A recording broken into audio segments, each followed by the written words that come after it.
नाज़रीन आदाब, न्यूज़ 18 उर्दू में आपका इस्तकबाल है। मैं हूं विसाल आजम और आप देख रहे हैं खबर खास। खबर खास यही है कि 10 दिनों में 9 बार, यानी 10 दिनों में 9 दिन या 10 दिनों में 9 बार, आप जिस तरह से बेहतर समझना चाहते हैं समझ लें।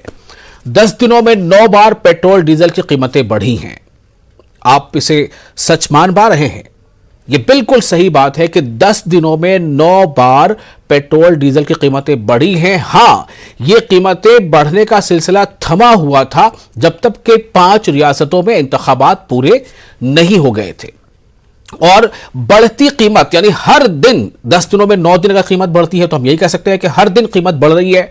आज आपने पेट्रोल जिस रेट में डलाया है, अगले दिन पेट्रोल की कीमत बढ़ चुकी होगी। आज आपने डीजल जिस कीमत में डलवाया है, अगले दिन डीजल की कीमत बढ़ चुकी होगी। और सीधा इसका असर, पेट्रोल डीजल की बढ़ती कीमतों का असर तमाम जरूरी अशिया की कीमतों पर पड़ता है।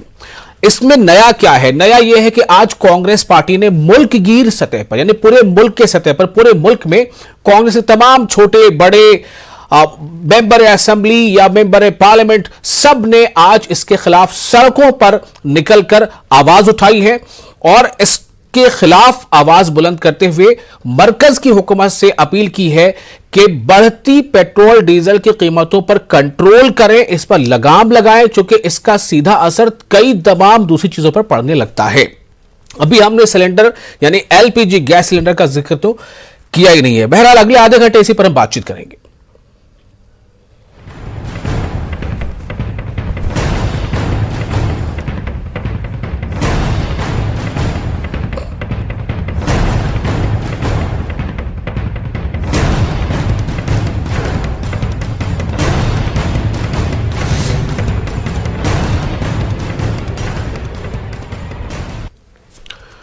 तो आपको हम बताएं कि इस खास मौजू पर गुफ्तगू करने के लिए हमारे साथ कुछ खास मेहमान हैं। हमारे साथ हैं सुरेंद्र राजपूत, तर्जुमान कांग्रेस। हमारे साथ हैं शुभेंदु शेखर अवस्थी, तर्जुमान बीजेपी। और चूंकि पेट्रोल डीजल का मतलब कि डीजल पे बहुत ज्यादा इन्हिसार किसानों का होता है, पेट्रोल पर भी होता है, डीजल पर ज्यादा होता है। तो हमारे साथ एक किसान लीडर भी है, शिवराज सिंह। आपका भी इस्तकबाल है, आप तीनों का इस खास प्रोग्राम में। और सबसे पहले मैं राहुल गांधी का महंगाई पर दिया गया वो बयान सुनाना चाहता हूं जो आज उन्होंने दिल्ली में इसके खिलाफ, यानी महंगाई के खिलाफ एहतजाज के दौरान कही है। सुनिए राहुल गांधी क्या कहते हैं। में हर कैपिटल में, डिस्ट्रिक्ट्स और ब्लॉक्स में कांग्रेस पार्टी जो प्राइस राइज है और खासतौर से जो पेट्रोल और डीजल की प्राइस राइज है उस पर एजुटेशन कर रही है। पिछले 10 दिन में 9 बार पेट्रोल और डीजल के प्राइसेस बढ़ाए गए हैं और इसकी चोट डायरेक्टली सबसे गरीब, मिडिल क्लास लोगों को पड़ती है। हमारी मांग है कि ये जो प्राइसेस बढ़ती जा रही हैं, महंगाई बढ़ती जा रही है और जो पेट्रोल और डीजल के दाम बढ़ते जा रहे हैं, इनको सरकार कंट्रोल करे और पेट्रोल और डीजल के दाम बढ़ाना बंद करे। तो इसलिए हम सब यहाँ आए हैं। पूरे देश में हमारा प्रोटेस्ट चलेगा, काफी दिनों के लिए चलेगा। तो हमारे साथ जो मेहमान जुड़ चुके हैं सीधे उनके पास जाते हैं। मैं सुरेंद्र राजपूत जी आपके पास आना चाहता हूं कि क्या संदेश देना चाहते हैं और क्या लगता है कि इस तरह से सड़कों पर आकर कांग्रेस ने जो ये आवाज बुलंद की है पेट्रोल डीजल और दीगर चीजों की बढ़ती कीमतों के खिलाफ, इसका कितना असर हो पाएगा, आवाम का कितना साथ आपको मिल पाएगा? एक बड़ा पुराना सा शेर याद आ गया विशाल भाई, आप तो सब जानते हैं। कहते हैं ना कि भाजपा इस कदर आवाम पर एहसान करती है, वो आंखें छीन लेती है और चश्मे दान करती है। आप 2-3 चीजों की आप बताइए बात। आप छोटी सी चीज देखिए भाई, मैं तो क्या नाम वजीर आजम साहब से एक इल्तिजा करना चाहता हूं भाई, खुदा के वास्ते कहीं आप इलेक्शन घोषित कर दीजिए। पिछले 137 दिनों से डीजल और पेट्रोल के दाम नहीं बढ़ रहे थे चूंकि इलेक्शन थे। अभी फिर से अगर कोई इलेक्शन घोषित कर देंगे तो दाम बढ़ने बंद हो जाएंगे। कम से कम आवाम को कुछ तो राहत मिलेगी। जैसे ही इलेक्शन खत्म हुए वैसे ही इन्होंने दाम बढ़ाने रोज शुरू कर दिया, रोज लहू चूस रहे। आप देखिए, आप पहले पेट्रोल आता था जमीन के अंदर से, पहले पेट्रोल आता था गल्फ मुल्कों से, रशिया से, इन सब जगहों। आज की डेट में पेट्रोल और डीजल आ रहा है आम आदमी के खून से, खून चूस रहे हैं लोग, उस खून में से पेट्रोल निकाल रहे हैं, खून में से पैसा निकाल रहे हैं। कब तक करेंगे? और सबसे बड़ी बात है, ये हमारी आवाम की भी हम शिकायत कर सकते हैं कि कांग्रेस तो सड़क पर आ रही है, कांग्रेस के साथ साथ आवाम को भी सड़क पर आना चाहिए। आवाम कह तो रही है कि साहब हम बड़े बड़े परेशान हैं, लेकिन सड़क पर आने में आवाम को पता नहीं क्या बात है। हम अपनी जिम्मेवारी एज ए विपक्ष पूरी तरीके से निभा रहे हैं, राहुल गांधी जी के नेतृत्व में निभा रहे हैं। कांग्रेस पूरे तरीके से प्रतिबद्ध है, कटिबद्ध है महंगाई को रोकने के लिए। और इसमें विशाल साहब, आप तो कई बार हम और आप बहस कर चुके हैं, आपको याद होगा, ये कोई बहुत पॉलिटिकल उस पर नहीं, मैं किसी की बुराई नहीं कर रहा हूं। 2014 में 3 रुपए 49 पैसे लीटर एक्साइज थी कांग्रेस के समय में, जब हमने सरकार छोड़ी थी। आज की डेट में डीजल पर एक्साइज पहले 32 रुपए थी, उसके बाद इन्होंने 10 रुपए कम किया, 22 रुपए है। आज भी 8 गुना ज्यादा है कांग्रेस के टाइम से। मैं तो कहता हूं कांग्रेस के समय की एक्साइज ड्यूटी आप कर दीजिए तो आज भी 18 रुपए लीटर डीजल का दाम कम हो जाएगा। आप समझिए इस बात को। लेकिन ये लुटेरों की सरकार है, ये लूट तंत्र को बढ़ावा देना चाहते हैं और अपने कुछ उद्योगपति मित्रों को फायदा देना चाहते हैं, इसलिए ये महंगाई को लगातार बढ़ाते रहना चाहते हैं और आवाम का खून चूस लेना चाहते हैं और आवाम के खून से पेट्रोल और डीजल निकालना चाहते हैं वैसाल में। ठीक है, आपने सुना कांग्रेस के तर्जुमान को। अब हमारे साथ मौजूद है शुभेंदु शेखर अवस्थी, तर्जुमान बीजेपी। शुभेंदु, आप क्या कहना चाहेंगे? बहुत गंभीर और बहुत जो है भारी भरकम इल्जाम लगा रहे हैं कि अवाम का खून चूसना चाहती है मरकजी हुकूमत, बल्कि चाह रही है, चूस रही है, ऐसा कह रहे हैं कांग्रेस के लीडर। जी बोले। विशाल साहब, ये वही लोग हैं, कांग्रेस के लोग, जो लोग जिन्होंने 70 सालों तक इस आवाम का खून चूसा है। मैं खाली इनको एक बहुत छोटे डेटे के साथ बताना चाहता हूं कि 2011 में आप गैस सिलेंडर से लेते हैं और फ्यूल तक आते हैं। 2011 में नॉन सब्सिडाइज सिलेंडर का रेट 877 रुपए था और फरवरी 2014 में नॉन सब्सिडाइज सिलेंडर का रेट 1241 रुपए था और उसके बाद हमने कम किया 584 रुपए, 609 रुपए, 594 रुपए और आज 940 रुपए। आज 10 सालों के बाद भी उन समय के नॉन सब्सिडाइज सिलेंडर के रेट से हमारा आज का रेट सस्ता है। ये भूल जाते हैं कि इन्होंने क्या क्या किया है। जब ये आए थे, हमारी सरकार आई थी, तो 48,000 करोड़ रुपए ये वहां पे कर्जा छोड़ के आए थे, ईरान के से जो ऑयल का पैसा नहीं दे पाए थे, उधार पे खरीदा था। और यूएई में 40,000 करोड़ रुपए था और ऑयल कंपनी का 1,38,000 करोड़ रुपीस इन्होंने छोड़ दिया था और उनको पेमेंट नहीं किया था और कहा था 2008, 2009, 2011 में हम उनको ऑयल कंपनी को ऑयल बॉन्ड दिए थे और कहा था कि ये सब्सिडीज के हम नहीं दे सकते, हम पास पैसे नहीं है देने के लिए, हम आपको बॉन्ड दे देते हैं, आप बाद में इंटरेस्ट के साथ पैसा ले लेना। 2022 में भी 10,000 करोड़ रुपए का खाली उन बॉन्ड का इंटरेस्ट पे कर रहे हैं। ये खून कौन चूस रहा है? ये कांग्रेस ने चूसा हुआ खून है जिसको हम लोग ठीक कर रहे हैं। और बात क्या कहते हैं कि 3 रुपए कर दीजिए एक्साइज ड्यूटी। भैया, जब तुम्हारी सरकार थी तो 5 kilometre per day national highway बनाते थे, 90 किलोमीटर हाईवे हम बनाते हैं। क्या आपने 5 सालों में 5 हाईवे, 5 इंटरनेशनल एयरपोर्ट भी नहीं बनाए। हम 157 इंटरनेशनल एयरपोर्ट की बात करते हैं। हमने कोविड में 180 करोड़ लोगों को वैक्सीनेशन दिया और पता नहीं कितने लोगों को भोजन दिया। आपके जमाने में लोग मर जाते थे दवाई की कमी से नहीं, भूखमरी से। हमने किसी को मरने नहीं दिया। यहां नाटकबाजी करने की जरूरत नहीं है कि राहुल गांधी जी की तरह बोलने की खून चूस रहे, खून चूस रहे। आपने 70 सालों में देश के अंदर यदि इंफ्रास्ट्रक्चर बनाया होता, ठीक है, अपना पैसा, ठीक है। मैं छोटा सा एक रिएक्शन फर्स्ट राउंड में शिवराज सिंह साहब का भी लेना चाहूंगा, उसके बाद मैं जाता हूं सुरेंद्र राजपूत जी के पास। शिवराज सिंह किसान लीडर हैं और किसान का मतलब होता है कि उसकी बहुत ज्यादा उसमें जो इन्हिसार है वो डीजल पर होता है। डीजल भी क्या शिवराज सिंह साहब ये सब कुछ थोड़ा तकलीफ दे रहा है या ठीक है, चलता है? विशाल जी, पहले मैं अवस्थी जी से, महामहिम राष्ट्रपति महोदय और देश के प्रधानमंत्री जी से आपके चैनल के माध्यम से अपील करना चाहूंगा कि बिहार के आरा जिले के जगदीशपुर गांव में एक कुंवर वीर सिंह के पुत्र बबलू की निर्मम हत्या होने के किले में सरकारी कर्मचारियों ने परसों कर दी और उसमें कोई गिरफ्तारी हुई है, तत्काल प्रभाव से उनकी गिरफ्तारी हो। चूंकि वो की अयासी की पोल खोल रहा था, नीतीश जी से मिला था, जिले के गया वो कप्तान से 1.5 साल से शिकायत कर रहा था, आगे उससे अपने जान से हाथ में पड़े, जिसकी अभी तक गिरफ्तारी नहीं हुई है, उसकी तत्काल प्रभाव से। शिवराज सिंह साहब, आपकी आवाज में थोड़ी टेक्निकल कमी आ रही है। मैं यहाँ पे अपने टेक्निकल टीम से कहता हूँ वो थोड़ा उसको देखेंगे।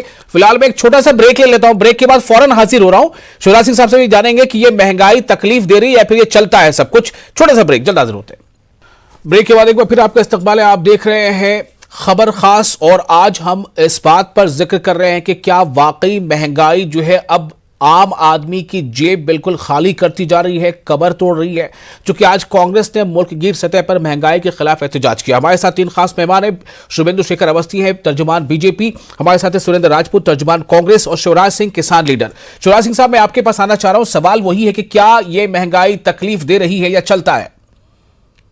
नहीं, उससे पहले मैं ये कह रहा हूँ, जो बिहार की दर्दनाक घटना है आरा जिले के जगदीशपुर गांव की, कुंवर वीर सिंह जी के बेटे की निर्मम हत्या कर दी बबलू की, उन्हीं के किले में सरकारी कर्मचारियों ने, चूंकि उनकी अय्याशी की और भ्रष्टाचारी की वो 1 साल से आवाज उठा रहा था नीतीश कुमार जी से और जिला प्रशासन से, और परसों रात उसकी हत्या कर दी। उनको गिरफ्तार नहीं किया गया। प्रधानमंत्री और राष्ट्रपति महोदय और नीतीश कुमार जी उसकी तत्काल प्रभाव से हत्यारों की गिरफ्तारी करवाए। सबसे पहली बात तो ये ठीक है। दूसरा ये है कि 2 साल से देश की जनता कोविड की मार झेल रही है और बेरोजगारी से परेशान है। इधर महंगाई तेल पे, डीजल पे नहीं, हर वस्तु पे महंगाई है। और उत्तर प्रदेश में तो पुलिस प्रशासन निष्पक्ष कार्रवाई नहीं करता, बिल्कुल एकतरफा कार्रवाई कर रहा है। और किसानों को, आम निर्दोष लोगों को उत्तर प्रदेश का पुलिस प्रशासन बहुत ज्यादा परेशान भी करता है, पिछले 5 वर्ष भी और अब भी।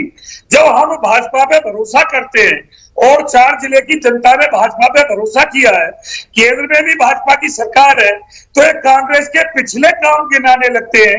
अरे भाई, अब तो देश पे भाजपा हावी है, केंद्र पे भी और प्रदेशों में भी। अब तुम कांग्रेस को क्यों लताड़ रहे हो? अपनी बात करो ना कि देश की जनता को आप क्या निजात दिलाओगे? जो गुंडागर्दी बिहार में, उत्तर प्रदेश में चरम पर है, पुलिस प्रशासन के आतंक है, महंगाई की मार है, बेरोजगार की मार है, इससे मतलब कैसे निजात मिले जनता को? जब जनता आपको वोट करती है, जब चुनाव होता है तो बहुत लुहावनी बात करते हैं, और जब सत्ता में चले जाते हैं तो सारी बात विपक्ष के ऊपर फेंकते हो। कुछ अपने ऊपर भी वोट लिया करो कि हाँ भाई, हम जनता ने चुने हैं तो हमको जनता की जिम्मेदारी है। ठीक है। सुरेंद्र राजपूत जी, अब आप इन बातों का रिएक्शन दे सकते हैं जो उन्होंने कहा था शुभेंदु शेखर अवस्थी साहब ने। आपने सुना ही होगा। मैं जानना चाहता हूं कि ये बार बार बात सामने आती है कि ये बीमारी कांग्रेस की पैदा की हुई है और उसका इलाज हम कर रहे हैं। जी, 3-4 चीजें। पहली चीज तो जो शिवराज सिंह साहब ने बात कही, कुंवर सिंह साहब का जो प्रपौत्र है, आजादी के नायक, 1857 के नायक, उनके प्रपौत्र की आज बड़ी निर्मम हत्या कल हुई है। इस पर बिल्कुल मैं उनके साथ में हूं। हत्यारों की गिरफ्तारी होनी चाहिए, कड़ी से कड़ी सजा होनी चाहिए। वो पूरा बिहार, उत्तर प्रदेश, सब लोग बहुत उद्वेलित हैं। मैं शिवराज सिंह साहब के साथ में हूं। शिवराज सिंह साहब, एक बात। दूसरी बात, ये भारतीय जनता पार्टी के जो प्रवक्ता हैं, मुझे ऐसा लगता है कि कांग्रेस पर व्हाट्सएप यूनिवर्सिटी की पीएचडी करके आते हैं और कुछ नहीं। मैं 3-4 चीजें बताता हूं। पहली चीज बिल्कुल सही कहा इन्होंने, नॉन सब्सिडाइज 1241 रुपए था। और ये जो भारतीय जनता पार्टी के प्रवक्ता एक रसीद दिखा दें अपनी, अपने रिश्तेदारों की, अपने खानदानियों की, कि 1241 रुपए में सिलेंडर खरीदा क्या इन्होंने? अरे भाई, केंद्र सरकार बाकी सब्सिडी देती थी, आपको सिलेंडर 390 रुपए का मिलता था। बिल्कुल थी 1241 रुपए। चूंकि $140 पर क्या नाम क्रूड ऑयल था, तब हम सब्सिडी देते थे, सरकार सब्सिडी देती थी, यूपीए की सरकार सब्सिडी देती, डॉक्टर मनमोहन सिंह की सब्सिडी दिलाते थे और कहते थे 390 रुपए का सिलेंडर होगा। और पेट्रोल 60 से 70 रुपए में देते थे और डीजल 50 रुपए में सब्सिडी देते थे। अब आप आ जाओ ऑयल बॉन्ड पर। ऑयल बॉन्ड की जो 1,36,000-38,000 करोड़ की आप बात कर रहे हो, आज तक आपने 10,000 करोड़ तो छोड़ो, 3,600 करोड़ दिए हैं। और लूटे कितने हैं आपने 2014 से अब तक? 30 लाख करोड़ रुपए। मैं कहता हूं कि सारे का सारा 1,38,000 करोड़ वापस कर दो। उसके बाद जो 27 लाख करोड़ या 28 लाख करोड़ है, वो कहां चले गए? किस अडानी अंबानी के यहां चले गए? किस उद्योगपति के यहां चले गए? माफ करना, मैं किसी आदमी का नाम नहीं लेना चाहता। किस उद्योगपति के यहां चले गए ये बताओ ना आप। सच बात ये, लुटेरे हो आप 28 लाख करोड़ के लुटेरे हो। वो पैसा गया कहां? तीसरी बात, आपने वैक्सीनेशन की बात करी। आजादी के बाद एक वैक्सीन जो आपके भी यहां लगी होगी शुभेंदु जी, यहीं पे लगी, कोई चवन्नी जैसा निशान बना होगा, पैसे दिए थे क्या? कोई रसीद है? आज तक सारी की सारी वैक्सीन मुफ्त लगी है कांग्रेस के शासन में। और आप जो मुफ्त की बात कर रहे हो, आपकी क्या नाम, मोदी जी की ससुराल से या ननिहाल से पैसा नहीं आया था। देश की जनता का है, टैक्स पेयर का है, किसान का पैसा है वो। उस पैसे से वैक्सीन हमने भी लगवाई और उसी पैसे से आपने भी लगवाई। ठीक है, शुभेंदु शेखर अवस्थी का रिएक्शन लेते हैं। शुभेंदु शेखर अवस्थी साहब, सवाल ये कि नॉन सब्सिडाइज सिलेंडर, आपने टेक्निकली तो बहुत सही बात कही है, लेकिन आवाम यानी देश की जनता जो अपने घर खरीद कर लाती थी तो उससे उतने पैसे नहीं देने पड़ते थे, उसे देने पड़ते थे 250, 300, 350, 350। जी आगे बोले आप। मेरे को कई बार समझ में नहीं आता कि ये इतने मानसिक विकलांग क्यों हो जाते हैं कांग्रेस के लोग, और इस तरीके के शब्दों का प्रयोग करते हैं। कभी अदानी अंबानी का कर लेते हैं, फिर माफी मांग लेते हैं, और फिर कह रहे हैं कि प्रधानमंत्री अपने ननिहाल से लेके आए। शब्दों का जी, शब्दों का बिल्कुल ख्याल रखना चाहिए। किसी को भी मैं बार बार कहता हूं, ससुराल से नहीं, किसी को भी चाहता हूं मैं, शब्दों का प्लीज, आपने सही कहा, शब्दों का ख्याल रखा जाना बेहतर है, जरूरी है। प्रधानमंत्री प्रधानमंत्री के विषय में बोल रहे हैं और उसके शब्दों का प्रयोग ठीक करें। आप गुस्से में हो सकते हैं, पर आप चैनल पर ऐसे शब्दों का प्रयोग नहीं करना चाहिए। अरे आप शांत हो गए तो ही आएंगे ना। मैंने आज भी बताया कि नॉन सब्सिडाइज रेट का, आप शांत होंगे तो मैं आऊंगा, नहीं तो मैं ऐसे ही बोलते रहेंगे तो मैं बीच में नहीं बोलना। मेरे को पसंद नहीं इस तरीके का डिबेट करना। आज भी सब्सिडी मुझे लोगों को जिन्होंने, आपके पास तथ्य भी नहीं है, सत्य भी नहीं है।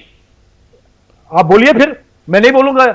देखिए विशाल साहब, इनको बोलिए, शुभेंदु जी को बोलिए। मैं भी तेज बोलना आता है, और हम ये बता सकते हैं कि हमारे तो ननिहाल और वहां से क्या आता था, और आपके सोनिया जी के ससुराल में इसलिए आप सभी की ससुराल से ने तो देश बनाया है। दिल्ली में क्या जाता था, इसलिए आप बीच में ना बोला। राहुल गांधी की मां की ससुराल है, राहुल गांधी के मालूम है हमको, बहुत सबकी ससुराल मालूम है।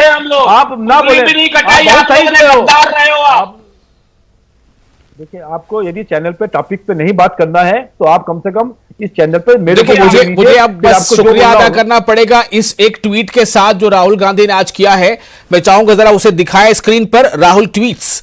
उसमें उन्होंने जो आज के बारे में खास बात मेंशन की है वो एक वैसे बताना चाहता हूं कि राहुल गांधी उसमें क्या लिखा है कि किस तरह जो कीमतें हैं वो हमारे आसपास जो ममालिक हैं उनमें कीमत क्या है और हमारे यहाँ हिंदुस्तान में कीमत क्या है। उन्होंने उसमें अफगानिस्तान का जिक्र भी किया है, ये भी बताया है कि किस तरह अफगानिस्तान में 66 रुपये 99 पैसे, पाकिस्तान में भी कम है, श्रीलंका में भी कम है, बांग्लादेश में भी 78-73 रुपये है, भूटान में 86 रुपये लीटर पेट्रोल है, नेपाल में 97 रुपये है। लेकिन हिंदुस्तान में पेट्रोल की कीमत क्या है ये हिंदुस्तान के अवाम जानती है। मैं सिर्फ इसी के साथ आप तमाम लोगों को बहुत शुक्रिया कहना चाहता हूँ क्योंकि आपने अपना कीमती वक्त हमें दिया, हमारे नाज़रीन के लिए आपने वक्त निकाला, और मुझे अब इजाजत दीजिए और आप बने रहे न्यूज़ 18 उर्दू के साथ। आदाब।